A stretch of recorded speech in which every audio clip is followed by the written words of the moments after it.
For a long time, I thought being nice was a flex until I learned things the hard way. That being nice was only putting yourself out there for people to use you. So it got to a point where I stopped being nice, and I'm not even trying to be nice anymore. Okay? Well, today I'm here to talk about that. Most especially, the secrets to make people respect you and like you instantly. What to do and how to apply it in your life, business, and career. Stay with me.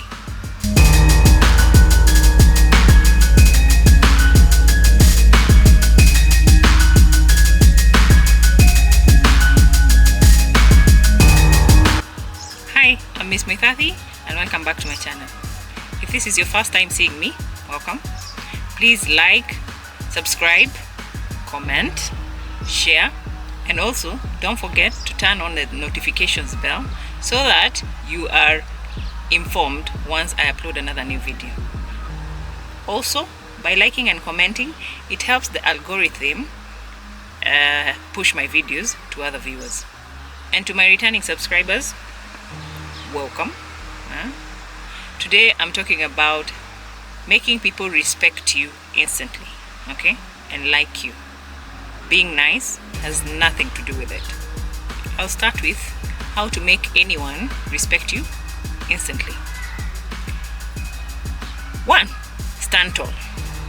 What do I mean by this? Keep your back straight, shoulders back, and also you have to make eye contact. I don't know what shy people will do about this, but you have to practice looking people in the eye.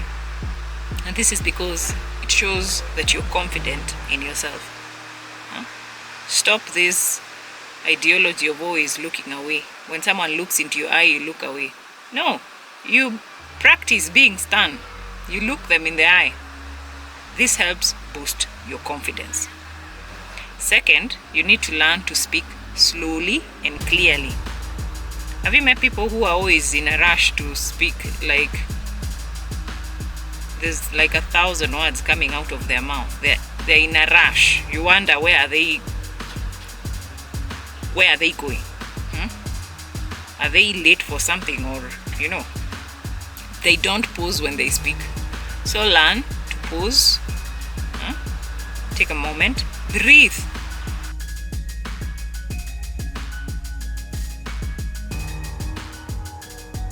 When talking to someone, before you respond, pause, take a minute, okay? It makes you look like you've thought about your response. It makes you look like you're in control of things. So don't rush when it comes to responding, or when it comes to maybe you're pitching something. Take your time, okay? Relax. Don't speed up. Slow down. Pause before responding. Another thing you can do is you can dress one level up. What do I mean by this? For example, you can make sure every time before you leave your house, every attire, clothes you're wearing, they are ironed, okay? They are ironed, they are well cleaned, and most especially well fitted clothes that make you look like you took your time before leaving the house. Awesome. Don't just dress for the sake of it. Take your time. It really matters a lot. Before someone judges whatever you have to speak, they judge you based on how you're dressed, how you look. So if you look unkempt, it will be difficult for anyone to respect you, because they'll think, if you can't take care of yourself, how can you take care of me or the relationship I'm going to have with you? So put that into consideration.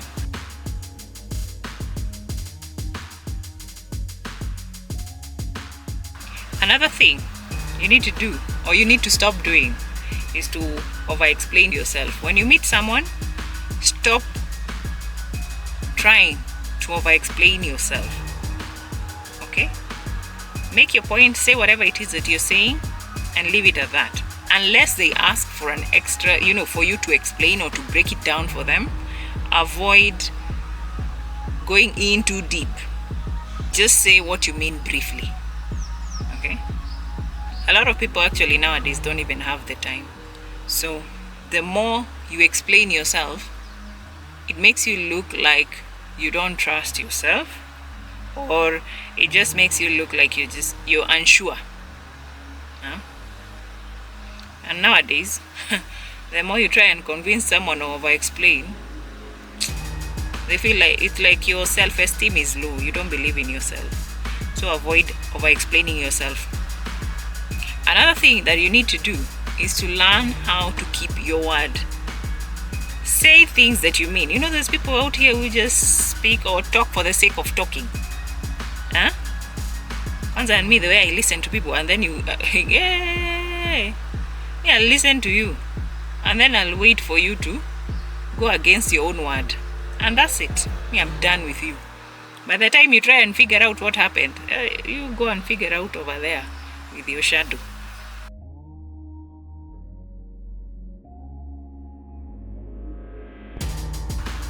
So if you say you'll do something, you better do it. If you know you will not do it, shut up. So. If you say you'll do something tomorrow or in a week's time, do it exactly as you said it, because no one coerced you to say whatever, say this. Nobody pointed a gun to your head, on your head, to your head, telling you to say this. So say what you mean. Keep to your words. And this is because when you become a reliable person, that automatically earns respect for you. Okay? You earn respect because people can see you are a reliable person. The last thing you need to earn respect from anyone instantly is for you to stay calm under pressure. Okay? Don't be the type of people who are all over the place. Their emotions are all over the place. If something happens, you're panicking. And you're not doing the panicking by yourself, like within. You're causing havoc all over the place. It becomes difficult for people to trust you, or to like you, or to respect you, because it simply means you're not in control.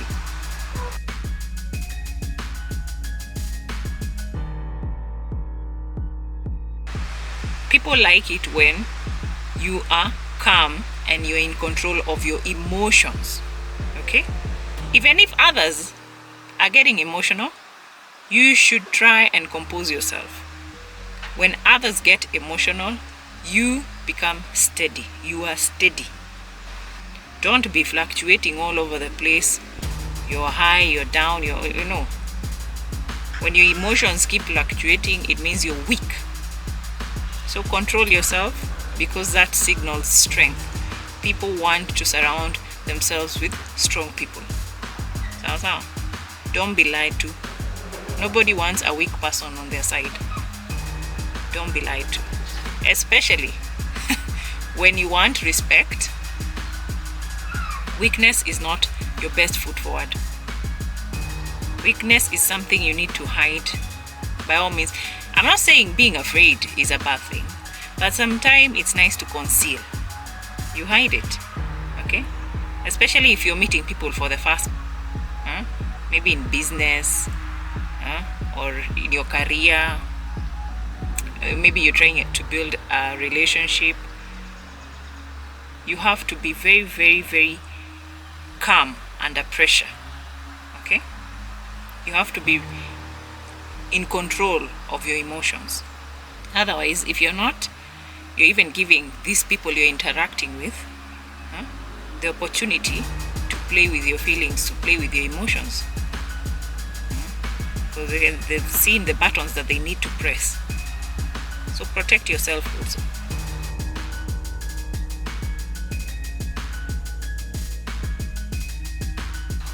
So those are some of the ways to make anyone respect you instantly.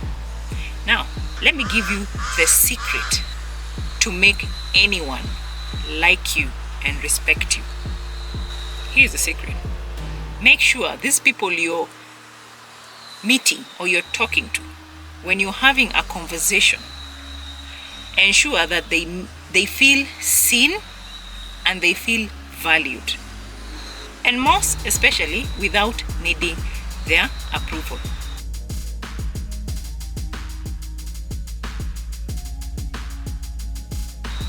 A lot of mistakes people do out here is you go have conversations with people and I don't know, do I say it's out of ignorance? You make this person feel unseen or undervalued. Huh? And then let's just even say you are unlucky. You don't even know who this person is. They lose respect for you. Because some of these things in life, they are two-way. If you want respect from me, I expect the same from you. Okay? If you want me to see you, you have to see me. If you want me to value you, you have to value me. And most especially, if this is someone you've met for the first time. But not only first time. Like every time you interact with people, the reason I would come talk to you is because I expect you to value what I'm saying. I expect you to see me. I expect you to hear me. That's one of the biggest secrets a lot of people don't know. And people take that lightly. And that's why, in the beginning, clean slate. I meet you, there's respect. And then the more I interact with you, I realize this is not going the way, it's supposed to go. I don't feel seen, valued, respected. So you lose respect in return. Because I'll be honest with you, no one will give you what you're not giving back. We are humans. I'll give you something, I'm expecting something in return. Don't expect respect from me and you're not giving it to me. Okay? People like and respect people who listen more than they talk. There's people who, it's not bad to talk, but there's a reason you have 2 ears and 1 mouth. Okay? When you're meeting people for the first time, learn to listen more. Okay? Then talk less.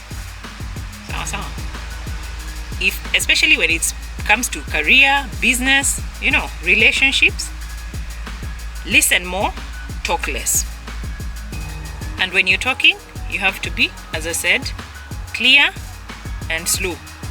Don't be in a rush to communicate, vomiting words all over the place. That's how you lose respect. Another reason or another secret that will make people like you and respect you more is when you don't try too hard to impress. Have you met those people who are willing to do anything to impress you? At some point, it's a turn-off. Just be yourself, okay?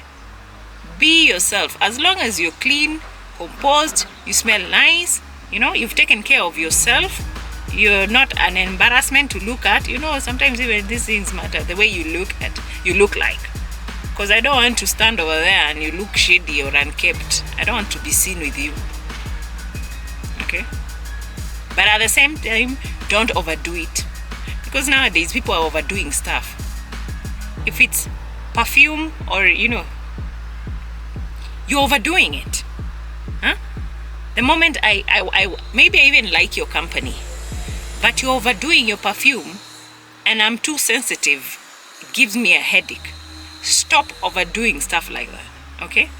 You can overdo things by simply over-communicating. Things people have not even asked you, you're spitting words out there. Hi, that's my neighbor. Over-impressing can also look like you overdressing, being too available. Well, those are some of the dangerous things. They will cause disrespect. You wonder what happened, but you're always there. If you've checked some of my former videos, I've talked about sometimes going ghost.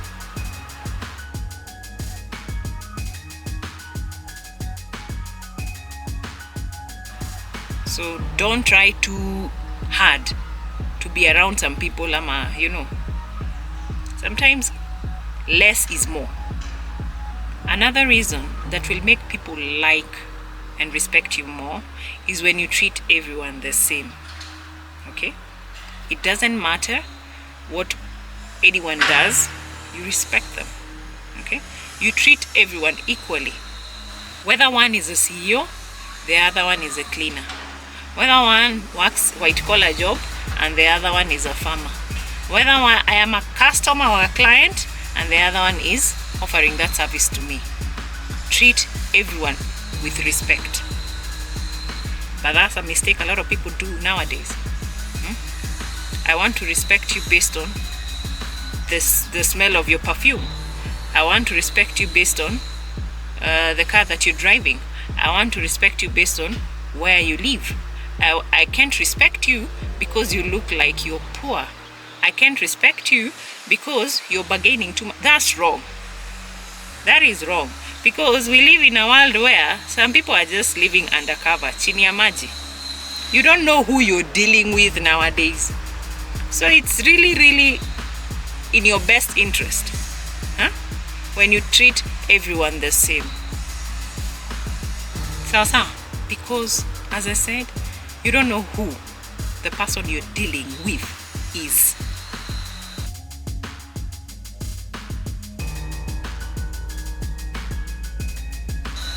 Now, with all that said, what do you do and how do you apply it? Master the first rule. Here's what you do. You see, in something like conversations, when you're having conversations with these people, ask about them before you start speaking about yourself. Don't be too eager to tell them about you. Ask them about themselves. Most of the time they'll respond. They'll tell you. In life, when you're meeting someone new, you can ask something like, what's keeping you busy nowadays? And when you ask them these things, please listen. Listen more than you talk. Listen. Teach yourself to listen more than you talk. In career, for example, in meetings, acknowledge other people's ideas first. Be willing to listen. Even that person you think that they can't think at beyond, kwanza those ones, listen to them. Don't listen to just the CEO and these other, the cleaner, you can't listen to them. No, all of them play a huge role at your workplace. One can't do without the other. If the cleaner is not there, will you work in a dirty place or in a dirty working space? No. So respect everyone.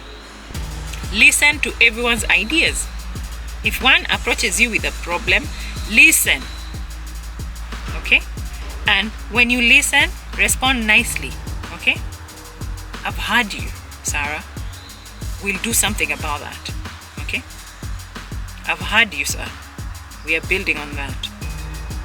Acknowledge everyone. When it comes to business, ask your clients about your products.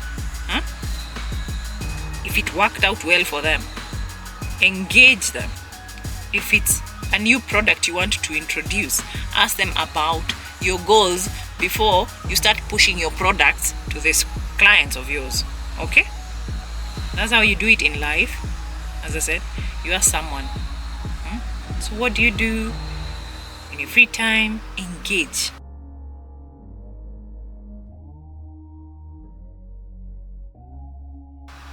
Same in career and in business.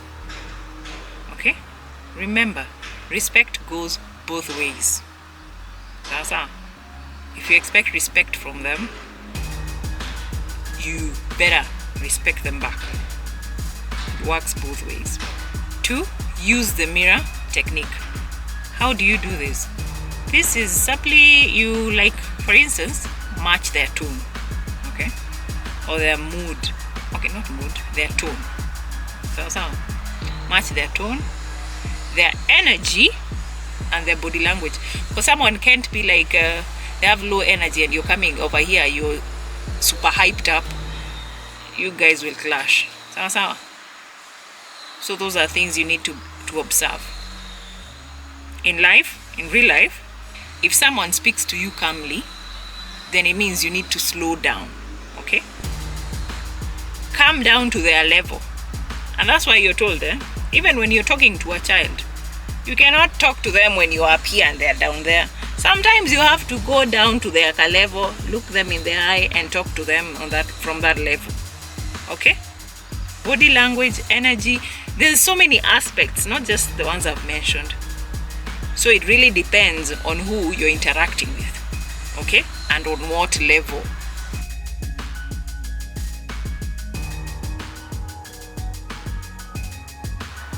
So if you meet someone who's enthusiastic, then it means match their energy, okay? Otherwise, that conversation won't go for long. It won't go anywhere. So these are skills you need to master. The mirror technique. In business, you match a client's pace. For example, your client is a fast talker. You have to find a way to keep up. A slow thinker, then it means you need to teach yourself how to pause more. Because there's people who will tell you, wacha kuniharakisha. There's people who just take their time. Hey, talking about taking their time. For me, I talk fast, I think fast. Like that. And then, I don't know. Just God decided to give me the opposite. My daughter is the opposite of me. She is slow when it comes to thinking. She takes her time. She's quiet. You know, if you've seen one of our live videos, you'll see she's laid back. And I'm the opposite. Okay? But I also tell her, I teach her, she needs to be able to accommodate people like me the same way I need to be able to accommodate people like her. It doesn't mean something is wrong with her or me. It just means we need to be able to accommodate each other in this world. In career, for example, you can mirror your boss's communication style.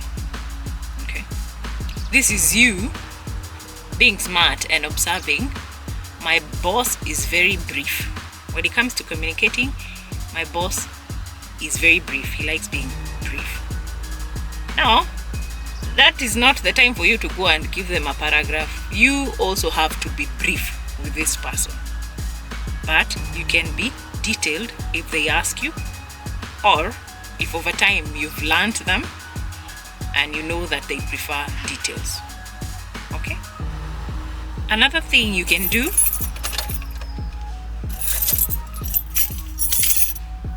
is give a silent status. This is where you treat everyone with the same calm, okay? Respectful attention. No one gets the upper hand. Sawa.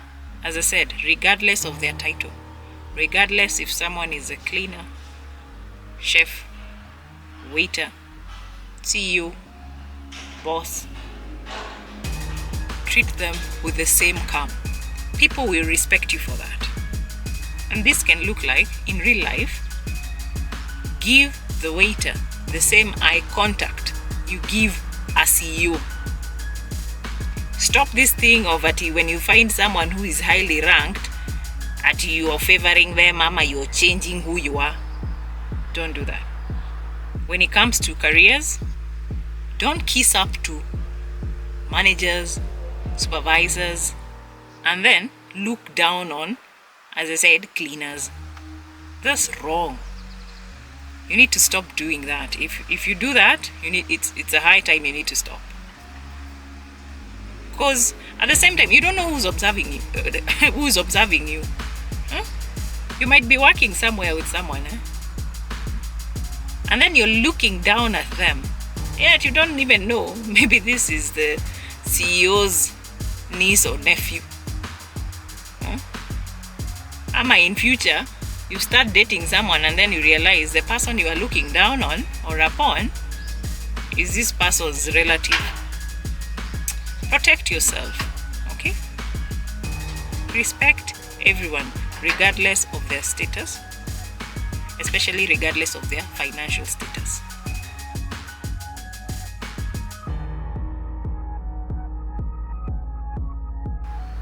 And don't do it just because we are looking or people are seeing you. because people notice consistency.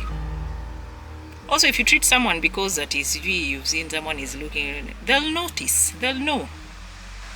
So keep in mind, people notice these things. Don't do it for show.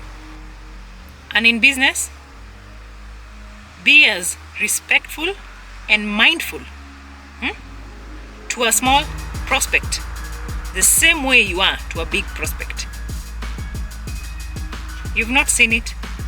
You go into someone's business, but maybe you're buying something small, and then another client comes in, but because they are willing to spend, now in business, the business owner or whoever, these people who are of service to you, they leave you like that.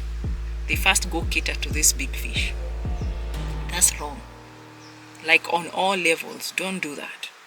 And this is because these people will go out there and they'll talk about it. And you want to know what's bad about words? They spread and you can't control them. So be as respectful and as kind and as mindful to small prospects as you are to a big client. Don't say no one told you. That's how. Let them wait in line if they have to. That big prospect, let them wait. Although I hear sometimes some of them can be very, very rude. But if you're rude, even me, now the more rude you are, the more you'll wait in line. I really don't care. I really don't care. Yeah, unless you, if you really, if you want people who really want to be moved by whatever, is it money or whatever, go do business with people who are moved by that. That's all.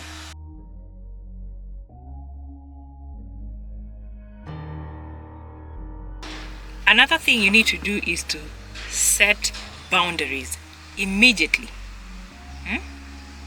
The moment you meet someone, an individual, a client, whoever, set boundaries. You know what they say? Mapema ndo best. Okay?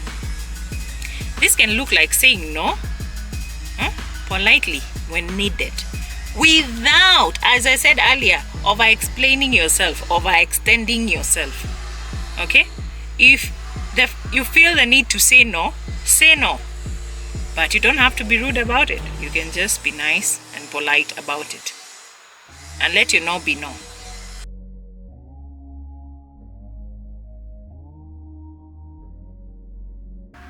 Don't laugh at jokes made about you. At you're here, someone makes a very disrespectful joke about you. But because you think they are wealthy, or you want to earn their attention or their respect, you laugh about it. No, you're disrespecting yourself. You need to stand up, get out of, some relationships are not worth it, even some business. No.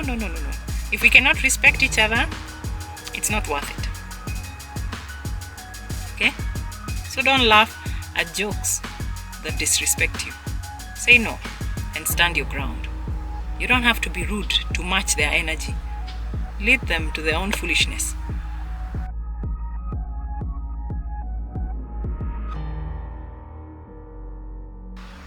In life, these are examples. It can look like someone interrupting you. You're talking about something and then they interrupt you.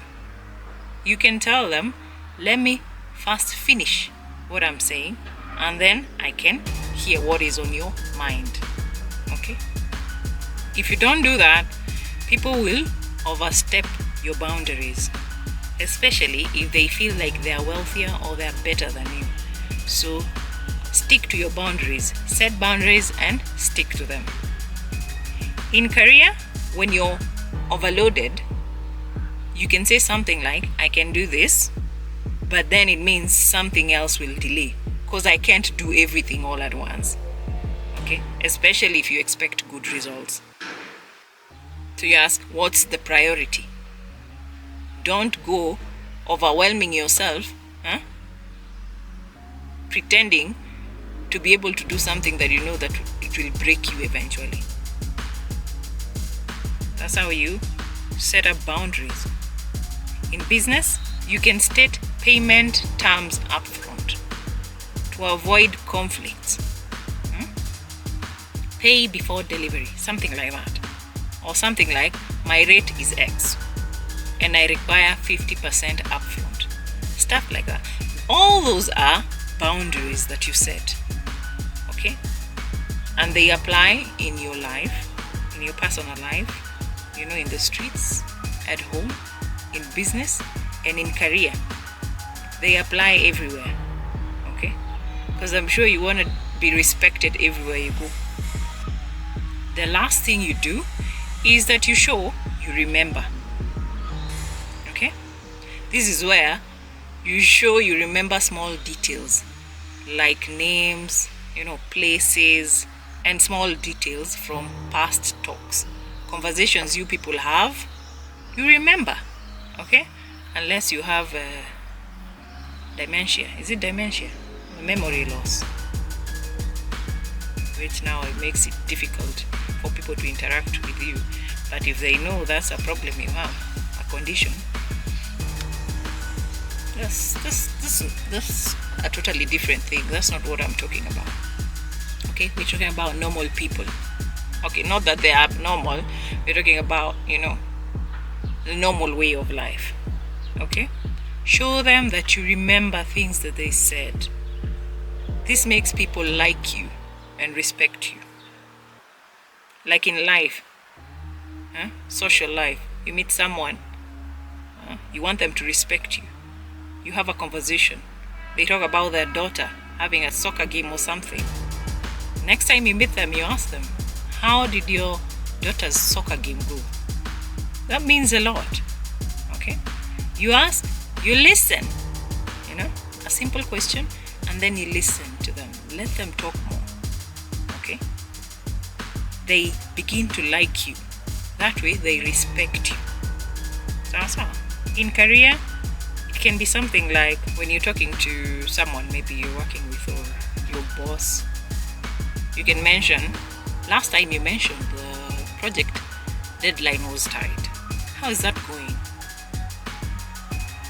You engage them, okay, based on what they told you last time. Something was pressing them so much. You show interest. You ask. You remember something that they said. You ask, and then you listen to them. In business, it can look like, I remember you said you like morning calls. Is 10 still good? This makes people you're interacting with, these people that you want to respect you, they feel valued and they feel seen. They feel heard and they feel respected. Once someone feels that, once you make someone feel that, it is very easy for them to like you and respect you. Okay? Stop with those lies they keep telling you that you have to be nice. Niceness doesn't cut it. Niceness doesn't work nowadays. We left niceness for babies, for our babies. Okay? And for who else? Okay? You have to be nice to a child. Okay? Because they're still growing. There's things they don't understand. So you're just nice to them. But being nice out here doesn't cut it. These are some of the things that you need to do if you want people to like and respect you.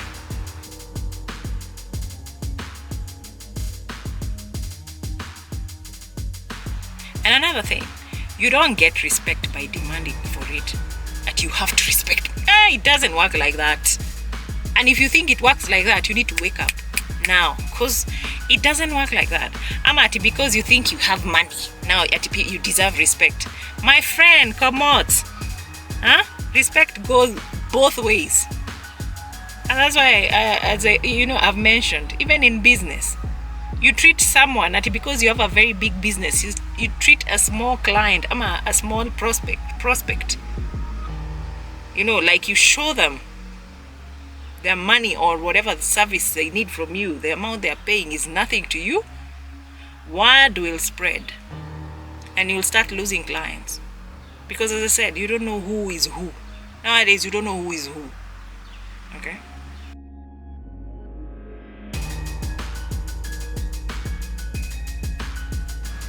You don't get respect by demanding it, but you get it by acting confident. This is when it comes to composure, your posture, your speech, things that you say, and how reliable you are. Nowadays, if you're not reliable, people just like, they wonder what's my need for you. So, you get respect by making other people feel valued, feel seen, feel heard, feel understood. Okay? You listen, you remember, you mirror their energy. That's how you get to people. Not by bullying, kwa kifua, it has to go my way. Things don't go your way. This world is not yours. This world is for everyone, and we have to fit in. Sisi wote. Okay? And lastly, you get respect by not needing their approval. This is where you set boundaries and stay calm. Whether things go your way or they don't go your way, stay calm. Okay? Whether people agree with you and they don't agree with you, stick to your boundaries. Okay? Don't be the kind of person to be fluctuating. Or you're just so cheap you can be bought. So it means 1 minute your no is a no, but if I give you 5k, 10k, 50k, all of a sudden your no is a yes. That means you can be bought. And if I can buy you, someone else can buy you. You're not someone I can rely on. You become unreliable. The moment I know that, you become unreliable. I will never believe anything you tell me. Okay? Because you don't stick to your ground. Anyone can just uproot you. It doesn't, as long as the wind is strong enough, you blow with it. You don't earn respect like that. Even in friendships, even in relationships. You don't earn respect like that. You don't earn respect by force. And you don't earn respect by being too nice. And you don't earn respect by being too cheap.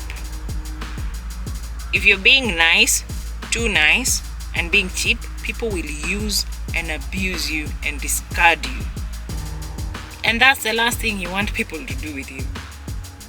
So, if you really are looking for respect from people, apply those things that I've told you. There's no any other way. Let no one lie to you. You do those things I've mentioned, and people will like and respect you without you asking them. Don't get it twisted. Okay? You cannot earn respect by bullying people and disrespecting people. You talk to me however you feel like, and you expect respect from me in return. You must be dreaming, and it's the high time you wake up. Okay? You cannot bully people to respect you. You can't disrespect people and expect respect. Now, the moment you treat people the way you want them to treat you, you'll start winning. Okay? And people talk. Now, you disrespect me, eventually I'll talk to someone about it. And you don't know who this person I'm talking to is. But it doesn't even really matter about it's about how relationships. If there's no respect in a relationship, what's the point? It's not worth it. No. For me, I cannot be in a place where I'm not respected. Okay? I respect you. If you don't respect me, I'll call you out. If you don't listen, I'll cut you off. I'll burn that bridge if I must. Okay? The beauty of this world is there's a billion people, so I don't really have to interact or deal with one person.